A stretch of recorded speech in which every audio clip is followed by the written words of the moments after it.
on the day that the Supreme Court has delivered probably the most contingent judgment on the EVMs and the big, in my own sense, a landmark judgment as far as the sanctity of the polling process in this country is concerned, I am joined by one of the most prominent lawyers of this country, Mr. Mahesh Jetmalani. Mr. Jetmalani, welcome to NDTV. Thank you. Mr. Jetmalani, would you agree with my summary of the judgment of the Supreme Court that this probably is the landmark judgment as far as the sanctity of the poll process in this country is concerned?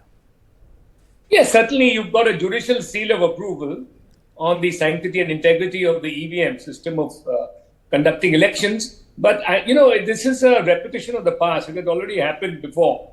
As you know, Nikunj, it was in 2019, the Constitutional Court had already been through this, right? And they had given it their endorsement. So, but I can these are all motivated litigations. As the Supreme Court this time pointed out, it was based only on suspicion. There were no hard facts to invoke the jurisdiction of the court. They said this could be done, this can happen, and so on and so forth. So, whatever residual doubts based on no factual, the EC made it very clear that our system is foolproof. But the Supreme Court still added one or two more things to strengthen the integrity of the EVM. But frankly speaking, it's a motivated petition. It is really done by a bunch of people who are not so much concerned about strengthening our electoral process, but casting a doubt on the sanctity of our democratic processes. It doesn't behove them to do that.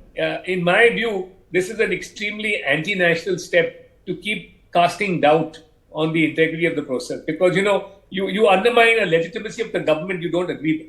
You're a bad loser. Why you're raking up this pre-election result doubt, right, is in fact because you are a bad loser and you don't want the winner to really enjoy the fruits of his success and hard work, both in governance and during the electoral process.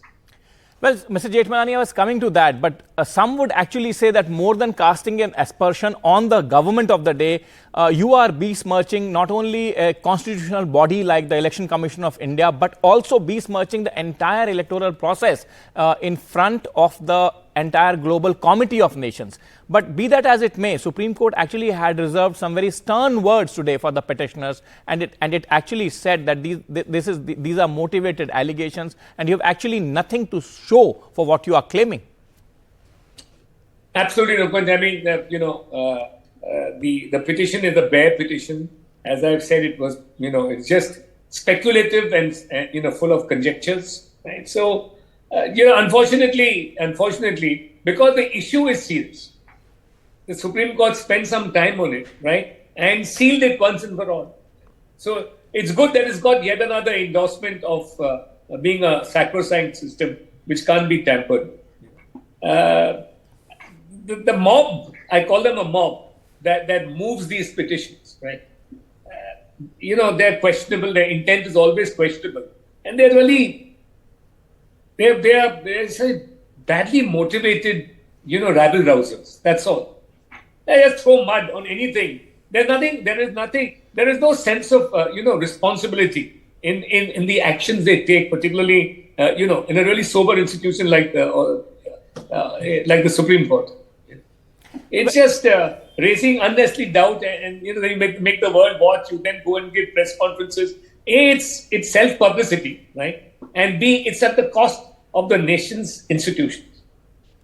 Well, absolutely. That many, actually most neutral observers would agree with that, Mr. Jetmalani. But the fact remains this also, that today probably it has been overtaken by certain other people. But it all started by Mr. Subramaniam Swamy. Mr. Subramaniam Swamy went after a certain loss and then cast doubt and actually wanted to return to the ballot paper. And today Supreme Court has said that, look, there is absolutely no return to the ballot paper. We are introducing two more safeguards, so to say.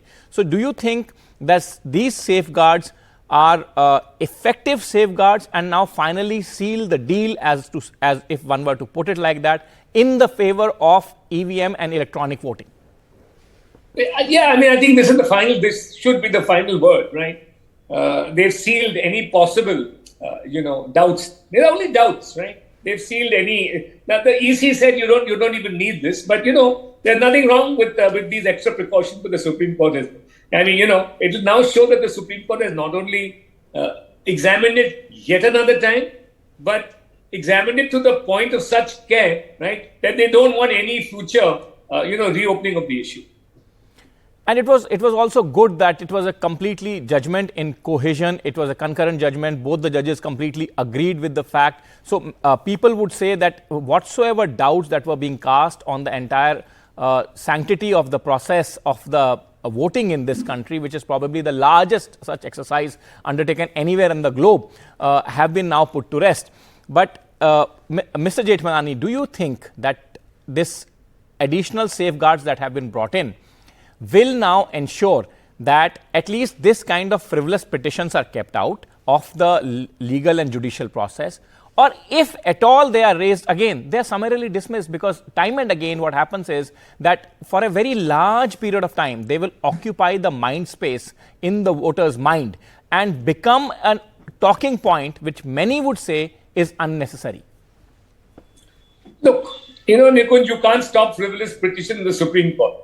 That the court has to actually now put its foot down.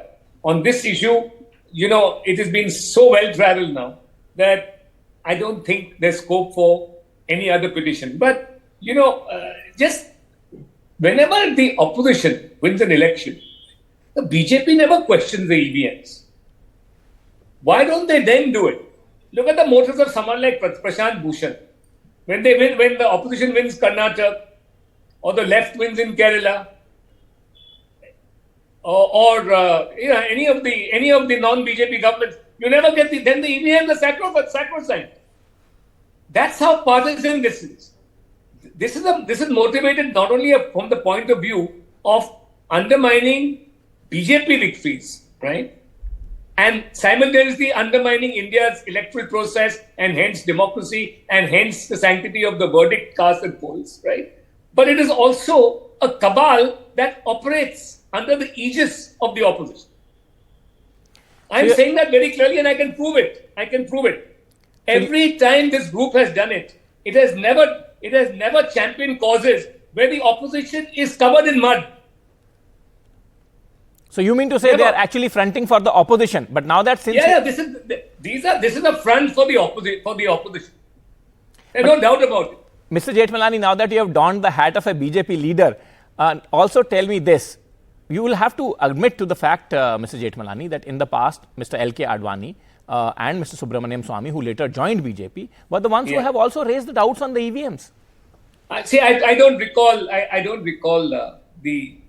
Mr. L.K. Advani ever taking this issue up, right? Dr. Subramaniam Swamy, is a man of many interests, right? So what can one say about Dr. Subramaniam Swamy?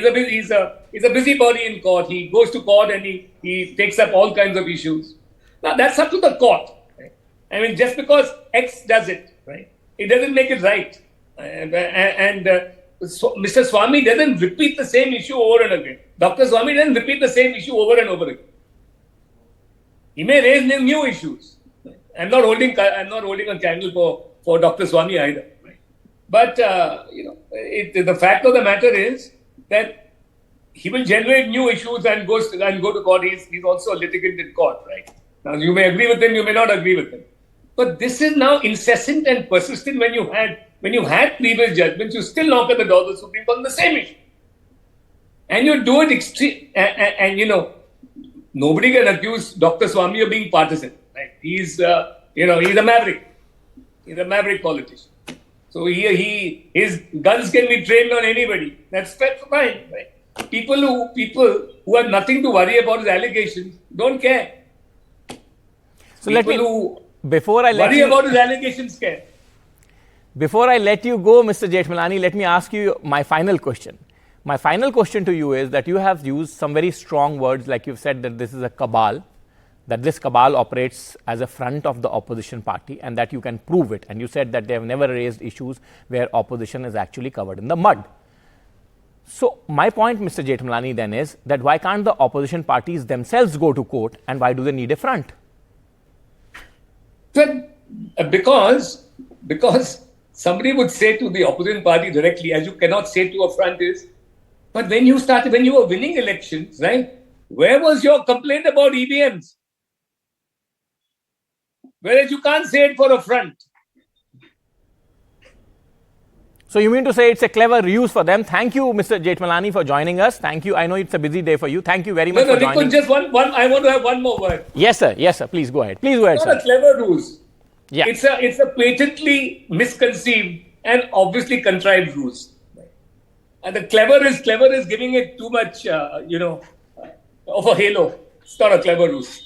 So you wish to say it's not a clever ruse, it's a sort of a contrived ruse, in the words of Mr. Jetmalani. Thank you, which Mr. everybody can see through. Thank you, Mr. Jetmalani. Thank you very much for joining us. Thank you very much for joining NDTV. Thank you.